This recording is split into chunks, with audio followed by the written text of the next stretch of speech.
El día de hoy te hablaré de 3 técnicas o formas para que tú rentabilices tu dinero en economías inflacionistas a nivel mundial. No solo está afectando la inflación a los Estados Unidos o Europa, sino a África, Asia, inclusive a Latinoamérica. Pero no me debes creer solo a mí, sino que tú debes hacer tu propia investigación. ¿Y cómo lo puedes hacer? Si tú ves la canasta básica universal, hoy en día podemos ver un incremento de los precios de la leche, arroz, azúcar, inclusive los alquileres. Antes de pasar a explicarte estas 3 formas para que tú puedas rentabilizar tu dinero, quiero que interiorices 2 conceptos. Primero, qué es la inflación y luego cómo se mide, para luego ya pasar a explicarte las 3 formas. Pero, ¿qué es la inflación? Básicamente es el aumento sostenible a lo largo del tiempo de los bienes y servicios ofrecidos por los productores a una demanda creciente. ¿Qué debemos entender por demanda creciente? Básicamente serían los clientes finales. ¿Cómo podemos medir la inflación? Básicamente se mide a partir de la canasta básica universal, la cual te expliqué hace unos segundos. La canasta básica universal incluye la leche, los huevos, el arroz, inclusive los altos costos de alquileres en Latinoamérica, además de los combustibles, los cuales son los medios por excelencia para mover no solo los autos, sino todas las industrias que aportan al Producto Bruto Interno de una nación. Básicamente, el Producto Bruto Interno de una nación vendría a ser lo que conocemos como PBI. Luego de haberte explicado qué es la inflación, quiero ahora explicarte cómo se mide. Si nosotros vemos a la Reserva Federal de los Estados Unidos, más conocida como la Fed, ellos miden la inflación en base a su inflación subyacente y no la inflación en sí, debido a que esta última es mucho más volátil porque incluye los alimentos y los combustibles. Ahora, la inflación subyacente, al no incluir estos 2 ítems, es mucho más estable a lo largo del tiempo. Si recapitulamos, cuando la Fed o la Reserva Federal de los Estados Unidos te dice que hay una inflación en el orden del 3%, básicamente lo que te está diciendo es que había un aumento en el último año de los bienes y servicios en sus precios en un 3%, excluyendo obviamente los combustibles y el precio de los alimentos. Ahora, puede ser que te estés haciendo la misma pregunta que yo siempre me hago. Cuando el Banco Central de Reserva de tu país dice que hay una inflación del 5 o 6% a nivel mundial, o en dicho caso en tu país, te dirás, oye, pero eso es algo completamente falso, porque yo veo que si mi Banco Central de Reservas me dice que hay una inflación del 5%, no se refleja en la realidad. Y es básicamente por lo que te acabo de explicar, ya que ellos toman la inflación subyacente. Porque si incluyeran los alimentos y los combustibles, como te mencioné, no estaríamos en el orden de un 5 o un 6% de inflación en Latinoamérica, sino llegaríamos al orden del 15, 20, inclusive el 30% muy fácilmente. Obviamente que tenemos que excluir a Argentina y a Venezuela y podríamos decir a Bolivia, ya que son casos muy atípicos porque han sido economías comunistas o dictaduras. Luego de haberte explicado todo esto, ahora sí vayamos a ver las 3 formas para que tú puedas rentabilizar tu dinero. Hoy en día, las cuentas de ahorro de alta capitalización son un buen vehículo para preservar tu dinero a nivel de Latinoamérica, ya que están en un orden entre el 5 y el 9% anual. Antes de explicarte la situación en Latinoamérica, quiero reforzar lo que yo te voy a decir con el mercado norteamericano, que es la primera potencia a nivel mundial. Si vemos el gráfico de Game of Trades, que es una entidad de renombre de investigación a nivel mundial, podemos ver un caso atípico en el año 2007 y 2019. Ahí lo están marcando, lo que dice Financial Crisis y lo que dice Pandemic. En el año 2007, los bancos te pagaron un interés superior a la inflación en ese momento. Más o menos un 5% comparado con la inflación que estaba rondando el 1 al 2% en el 2007. Es decir, tenías un diferencial de casi un 3 a 4% anual, es decir, estabas creando valor por tu patrimonio en ese año. Lo mismo pasó en el 2019. En el 2019 los bancos te pagan un interés por encima de la inflación. Ese interés, si vemos el gráfico, básicamente estaba en un 2, un 3% y la inflación estaba por debajo del 2%. Es decir, tenías un diferencial promediando de 0,5 anual, pero igual estaba generando riqueza de un 0,5% de manera anual. Ahora, si vemos el corte del año 2023, los bancos están pagando un 5% de interés por tu dinero en los Estados Unidos y la inflación está rondando aproximadamente el 3%. ¿Qué significa eso? Que tienes un diferencial del 2%. Eso significa que tú estás creando riqueza por un 2% por tu patrimonio en el año 2023. Las cifras del año 2024 son básicamente similares al corte de febrero. Obviamente que si queremos ver de todo el año 2024 vamos a tener que esperar el informe de enero del 2025 por todo este año que estamos viviendo. Ahora, luego de haberte explicado en la situación de los Estados Unidos, vayamos a ver qué sucede en Latinoamérica. Tienes que hacer una investigación exhaustiva de qué bancos, financieras o cajas rurales pagan más por tu dinero de manera anual. Supongamos que en Latinoamérica, excluyendo Argentina, Venezuela y Bolivia, como lo dije al inicio del video, estén en un rango de inflación del 6 al 7% de la inflación subyacente, obviamente. Si ese es el caso, el Banco Pichincha aproximadamente te está pagando el 7% anual por tu dinero. Ese es el único banco que yo he visto personalmente que paga esa cifra por tu dinero. Es decir, si la inflación, como hemos dicho, está en un 7%, estás equiparado con la inflación, es decir, no estás perdiendo poder adquisitivo, pero tampoco estás creando riqueza a lo largo del tiempo. Ahora, si vamos a las cajas rurales o a las financieras como Crediscotia, Caja Piura, Caja Huancayo, Caja Piura, Caja Piura ya lo había dicho, Caja Huancayo o la Caja de Lima, te van a pagar rentabilidades más altas, un 8 inclusive hasta un 9% de manera anual. Pero no debes tener miedo de poner tu dinero en las financieras o las cajas rurales, porque todas estas están avaladas por la Superintendencia de Bancas y Seguros. ¿Qué significa eso?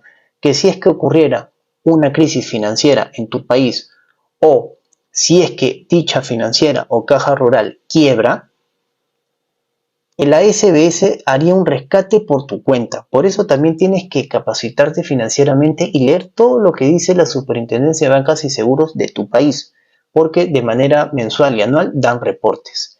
Más o menos la última cifra que yo tenía era de un 110 a 115 mil soles de rescate por tu dinero. Si por ejemplo la financiera, no sé, Pepito, quebrara hoy día, y tú tuvieras 100.000 soles en esa cuenta de ahorros de alta capitalización, la SBS rescataría todo ese dinero. Ahora, si tú tienes una cifra por encima de los 110.000 soles, lo que tú tienes que hacer es repartir 100.000 soles en diferentes cuentas. Si tú tuvieras 400.000, abres 4 cuentas con 100.000 soles en esa misma financiera o en diferentes financieras para que, si es que quebrara en un futuro, el rescate lo hicieran por cada cuenta, ya que si todo lo concentras en una sola, perderías el diferencial de los 110.000 soles por tu cuenta. Yo creo que también va a ser el caso de los diferentes países en Latinoamérica, que deben estar pagando un 5 a un 7 a un 8% por tu dinero. Supongo que en Colombia, en Ecuador, sobre todo deben ser los bancos que trabajan de manera online, como el Nubank, entre otros. Luego de haberte explicado lo que son las cuentas de ahorro de alta capitalización, veremos ahora los mercados financieros, específicamente la bolsa de valores. Mencionando los mercados financieros, hoy en día estamos teniendo una asombrosa cantidad en los Estados Unidos de 6 billones de dólares en efectivo, o el equivalente americano a 6 trillones de dólares, el más alto en las últimas 3 décadas. Especulando, esta gran cantidad de dinero podría impulsar el mercado de valores, es decir, la bolsa de valores de los Estados Unidos, como ya se ha visto en el año 2002 y 2009. Este dinero invertido en la bolsa podría impulsar el índice S&P 500 a máximos históricos. lo que ya estamos viendo en las noticias, que ya se superó la barrera de los 5.000 puntos hace apenas una semana. Y si no me creen, vayamos a ver este gráfico que potencia mi teoría. Este gráfico traído por Games of Trade, que es una entidad de investigación de renombre a nivel mundial, la línea roja te da a entender la rentabilidad del S&P 500 en los últimos casi 30 años. Si vemos el año 2002 y 2009, hubo un crecimiento en el S&P 500 debido al efectivo que estaban poniendo los grandes fondos de inversión y las personas en la bolsa de valores. Pero esto fue algo atípico a la realidad que vemos hoy en día. ¿Por qué? Porque en el año 2002 el dinero o el interés que te pagan los bancos por tu dinero era de 1,5% y la rentabilidad en los Estados Unidos en su bolsa en ese entonces era aproximadamente de un 5%. En el año 2009 los bancos te pagan 0% por tu dinero de forma anual y las rentabilidades en la bolsa de valores estaban en el rango de un 5 a un 7,5%, por lo cual la gente, obviamente, la cantidad de efectivo excedente que tenían lo invertían en la bolsa de valores. Hoy en día podemos ver en el gráfico que la rentabilidad está más o menos en un 4,55% anual en el S&P 500.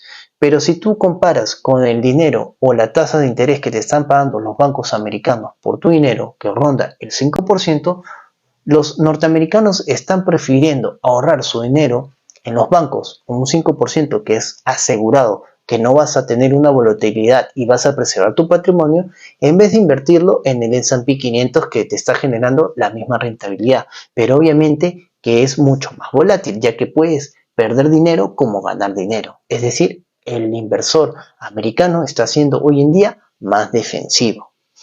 Pero si quitamos o extraemos al S&P 500 de acá e invirtiéramos solo en acciones, sería otra cuestión. Y voy a pasar a explicarte por qué. En el video anterior te hablé de Nvidia, que era una empresa bastante conocida a nivel mundial y que estaba llevándose todas las noticias a nivel mundial de las finanzas y de los reportes financieros especializados. ¿Por qué? Porque están dándote una rentabilidad del 5.6 veces tu retorno de capital en tan solo un año. Y las tecnológicas como Apple, Amazon, Facebook, Microsoft y Google y Tesla también te estaban dando rentabilidades por encima del 15 o el 20% anual. Debido a que hoy en día todas las acciones en la bolsa de valores, tanto de alta capitalización, mediana capitalización y baja capitalización, te están dando buenos retornos sobre tu inversión. Ahora, pasemos a hablar del Bitcoin, que hoy en día está llevándose todos los titulares debido a que rompió la barrera de los $60.000, algo que no sucedía desde el año 2021, donde tocó máximos de $67.000 aproximadamente. Si hubieras invertido en Bitcoin a inicios de la pandemia, como lo hice yo, su precio estaba oscilando los $10.000. Si hubieras sido paciente y hubieras resistido la alta volatilidad que conlleva las criptomonedas, hubieras multiplicado tu patrimonio 6 veces en aproximadamente un poco más de 3 años. Lamentablemente, hoy en día hay mucha gente que está viendo recién el potencial del Bitcoin, pensando que logrará grandes beneficios, pero la realidad es que no será así, debido a que la mayoría de los Bitcoin están ahora en posesión de los grandes fondos de inversión como BlackRock, el cual están moviendo el precio de dicho activo a placer para jugar únicamente con los sentimientos de los pequeños inversores como tú y yo. Para que te des una idea, los grandes fondos están comprando Bitcoin en una proporción de casi 10 veces su oferta actual, debido a los ETFs de Bitcoin, lanzado hace un mes aproximadamente. Mi recomendación es que si vas a entrar en el mundo de las criptomonedas, tengas una proporción del 50% en Bitcoin u otra moneda digital y otro 50% en los ETFs de Bitcoin, el cual considero que te dará una rentabilidad anual de un 10 a un 15%, como sucede con los ETFs que rastrean el S&P 500. No te olvides que no te vas a hacer rico a corto plazo, sino a largo plazo, es decir, unos 10 a 15 años invirtiendo en los ETFs de Bitcoin. Ya para ir cerrando el video, hablando de las criptomonedas que te acabo de mencionar, lo que yo considero, debes tener bastante cuidado. La ignorancia a nivel financiero es muy grande en Latinoamérica específicamente, no en los Estados Unidos, porque nos lleva años luz, ya que el 70% invierte en la bolsa de valores y en Latinoamérica menos del 4% invierte en la bolsa de valores. Ahí podemos ver los años luz que nos llevan. Ahora, ¿por qué considero que las criptomonedas, en especial el Bitcoin, no te va a volver rico hoy en día? Como lo dije, los grandes fondos de inversión ya entraron y ya controlan el Bitcoin, por lo cual el ETF es la manera más estable de poder generar riqueza a largo plazo. Pero como cualquier ETF, como rastrea el S&P 500, el Russell 2000 o el Nasdaq, que son las tecnológicas, te dan una rentabilidad de un 10 a un 15% de manera anual. Generalmente si vemos los datos históricos en los últimos 20 años. Yo considero específicamente, puedo equivocarme, es mi percepción, que el Bitcoin te dará una rentabilidad entre un 8 a un 15% anual. Va a depender, va a poder variar en ese rango. Pero yo creo que es un buen vehículo de inversión para una persona que quiere aceptar riesgos más altos, obviamente con retornos de tu capital mucho más altos. Ahora, no te recomiendo que compres solo Bitcoin porque tiene una alta volatilidad. Y si vemos la volatilidad histórica y rendimientos del Bitcoin comparado con la inflación, obviamente que el Bitcoin debería estar en un precio de $78,000 para que tú hayas rentabilizado tu inversión si es que hubieras invertido hace muchos años. Obviamente que si tú hubieras invertido recién en la pandemia como yo lo hice, hubiera generado un retorno de tu capital de 6 veces. Yo lamentablemente, y cometí ese error, invertí en Bitcoin cuando estuvo en $10,000 y lo vendí cuando estuvo en $55,000 aproximadamente. Obviamente generé una gran rentabilidad por esa venta, porque invertí aproximadamente unos $3,000, $4,000. Pero me hubiera gustado seguir manteniéndolo, ya que el halving se viene en unos cuantos meses, más o menos un mes y medio aproximadamente, en el cual la oferta de Bitcoin se va a reducir a la mitad. Yo considero que sí va a aumentar el precio de Bitcoin en un mes, mes y medio por este halving, pero no van a ser las cifras astronómicas que dicen muchos gurús financieros de 5 o 6 veces que te vas a hacer rico. No, lo único que quieren hacer es engatusarte, engañarte para que tú compres sus cursos y tú pierdas dinero por falta de conocimiento. Si te gustó este video, sígueme en redes sociales para que tú puedas ser un inversor inteligente y aprendas de economía, mercados financieros y un poco de geopolítica también hablaremos en este canal. Chau, chau.